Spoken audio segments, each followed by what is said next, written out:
Man, I'm in Centreville, Mississippi.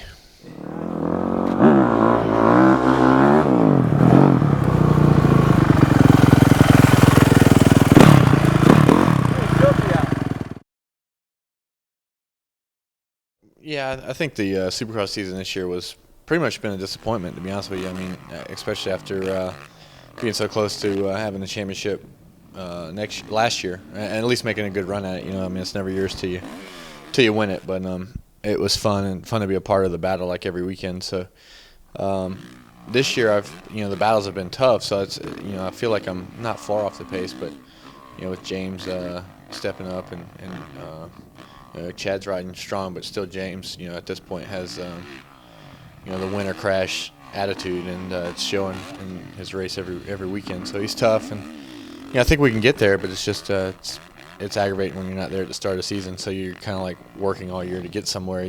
By the time you get there, sometimes he's already past that point. So we've had some good rides, and we've had some bad ones too. So it's I was coming in with really high expectations, so that makes it easy to fail.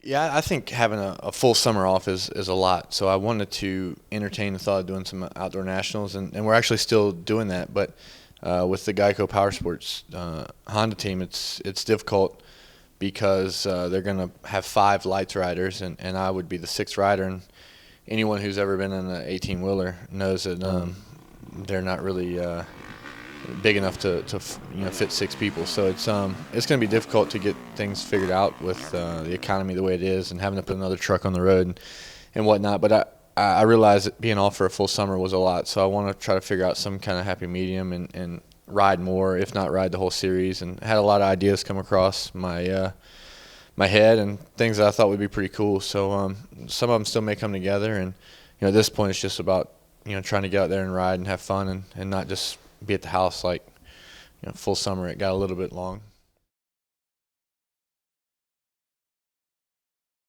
Yeah, actually, I came up with an idea to take myself out of a championship um, situation, but to actually get the fans' involvement and have them vote week in and week out.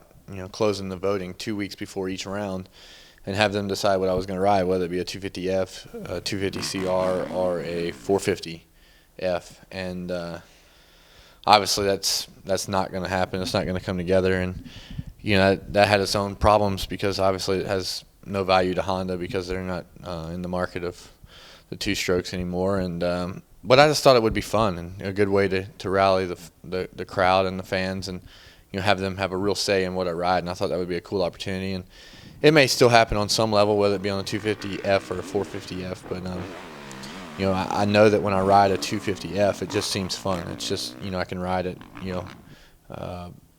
a lot easier. It's not beating me up, and outdoors is tough. And at this point in my career, it's I'm not looking for a butt whipping week in and week out. I'm just kind of looking for a way to have fun on my bike, and that's not an idea I'm trying to sell to anybody. That's just what I want, and I think that it's to a point in my career where I kind of gotta keep it fun, and quite obviously I got one foot out the door, so I want to do things that are going to increase my time here.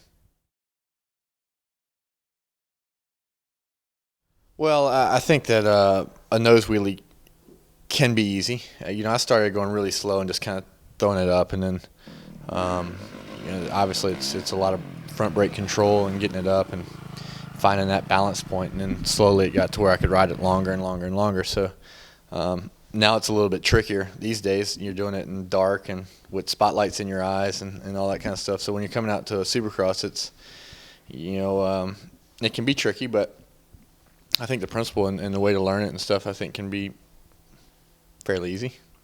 Well, I get going with 3rd, 4th gear, and to me it's like I generally try to wheelie before I do it.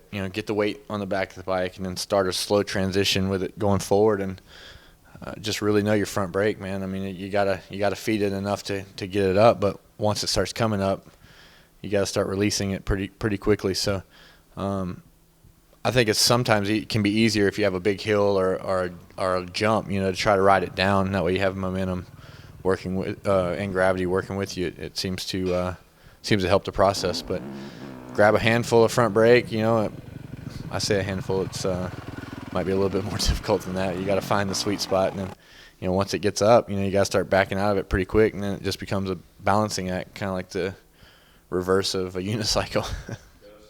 Well, and I'll take this opportunity to throw James under the bus with his crash, because I've actually crashed with it as well. So I just want to let everyone know that when you venture into the world of nose wheelies, it's you kind of got to rest assured that you're going to crash at some point. I guess, and that's with everything with motorcycles. It's not an easy sport, and it's your time's coming when you're going to hit the ground. So it happens, and unfortunately in Supercross it seems to happen when there's like 60 to 70,000 eyes only on one person. Like the spotlight's on you. Like me in Atlanta, or James in San Diego. It happened to James, so I definitely felt his pain that night, and but for I've been doing it for probably 10 years now. I would think, if not more, and the one crash, it's definitely made it worth it. And there's been other guys do it, Villeman and some other guys, but I think that it somehow has kind of become my signature move, and I enjoy doing it during every opening ceremonies.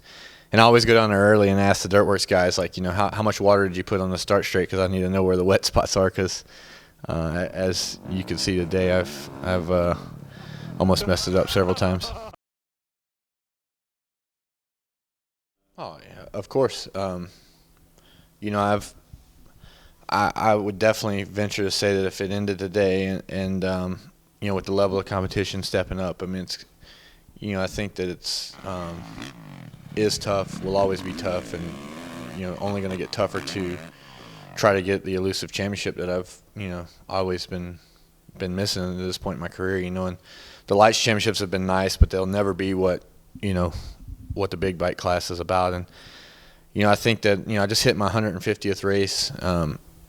I've won, I think, 15 races, I believe, 14, 15, or 16, and so that puts me roughly at 10%, which is I think respectable, and I'm fired up about that. And I have so many values from the sport. I mean, whether it be the fans or stories that I have, or being in these same cities over and over again for over a decade, it's like you hear some really impressive stories, and people know things about me that I don't know about myself. So it's it's rewarding to I feel like make an honest living, and to affect people in a positive way, and to enjoy what you do. I mean, that's all stuff that it doesn't get any better than that, and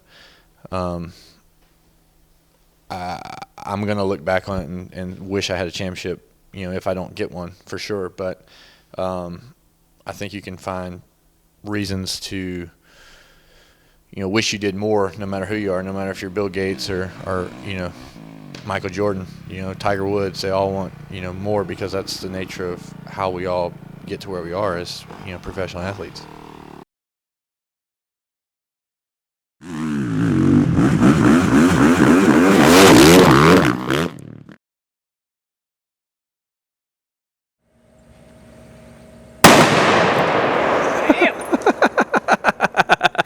No, you Flip the good. thing around so I can see.